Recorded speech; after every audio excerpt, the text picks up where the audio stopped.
सियासत किस हुनरमंदी से सच्चाई छिपाती है कि जैसे सिसकियों के जख्म शहनाई छिपाती है। देश की सत्तारूढ़ एनडीए ने द्रौपदी मुर्मू को राष्ट्रपति पद का उम्मीदवार बनाया है। मुर्मू आदिवासी समाज से ताल्लुक रखती हैं। भाजपा नेता और मीडिया चैनल्स ने एनडीए के इस फैसले को मास्टर स्ट्रोक बताया।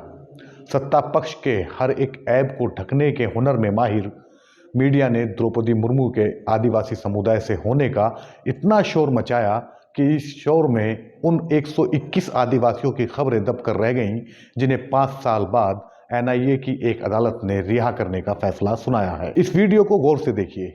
हाथ में थैला लिए कतार में चल रहे ये लोग मजदूरी करके नहीं लौट रहे हैं, बल्कि माओवादियों से जुड़े होने के सिर्फ शक में 5 साल बाद जेल से रिहा होकर लौटे हैं।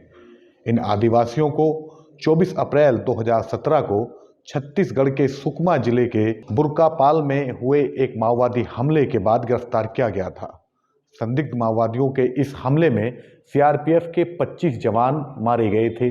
गिरफ्तार किए गए तमाम आदिवासियों पर यूएपीए लगाया गया था। पुलिस ने इस हमले के बाद घटना स्थल के आसपास के गांवों से 121 आदिवासियों को गिरफ्तार किया था। इनमें से अधिकतर 19 से 30 साल की उम्र के थे। तब से लेकर अदालत का फैसला आने तक ये आदिवासी जेल में ही थे। इनमें से एक शख्स की जेल में ही मृत्यु हो गई थी। एनआईए के विशेष न्यायाधीश ने अपने फैसले में कहा, इस प्रकरण में उपलब्ध किसी भी अभियोजन साक्ष्यों के द्वारा घटना के समय मौके पर इन अभियुक्तों की उपस्थिति और पहचान के संबंध में कोई कथन नहीं किया गया है। इन अभियुक्तों के पास से कोई घातक हथियार भी नहीं मिला था। सिर्फ शक के आधार पर निर्दोष नागरिकों को सालों साल तक जेल में रखने का सिलसिला बहुत पुराना है। ऐसे सैकड़ों मुसलमान हैं जिन्हें आतंकवादी होने के शक में सालों साल जेल में रखा गया। वहीं आदिवासियों को नक्सली या माओवादी होने के शक में सालों साल तक जेल में रखे जाने की घटनाएं भी कम नहीं हैं। इस तरह की कार्रवाई से 2 नुकसान हुए हैं। एक तो असल मुजरिमों तक पहुंचने में सुरक्षा एजेंसियों के हाथ नाकाम रहे। दूसरा, शक के आधार पर अपने ही नागरिकों को सालों साल जेल में रखकर उनके साथ अपराधियों जैसा सलूक किया गया। लेकिन असल अपराधी कौन थे, इस सवाल का जवाब किसी के पास नहीं है। एनआईए कोर्ट द्वारा रिहा किए गए इन आदिवासियों के 5 अनमोल साल कैद में केवल इसलिए बीते हैं क्योंकि वे उस इलाके के रहने वाले थे जहां माओवादी हमला हुआ। अगर शक के आधार पर इन युवकों को गिरफ्तार किया भी गया तो फिर जल्द से जल्द शक को हकीकत में बदलने के लिए सबूत पेश किए जाने चाहिए थे, लेकिन ऐसा नहीं हो पाया। अभियुक्तों की संख्या अधिक थी तो उन्हें 5 साल में केवल 2 बार ही कोर्ट में पेश किया गया और कार्रवाई की धीमी रफ्तार के कारण उनकी बेगुनाही साबित होने में 5 साल लग गए।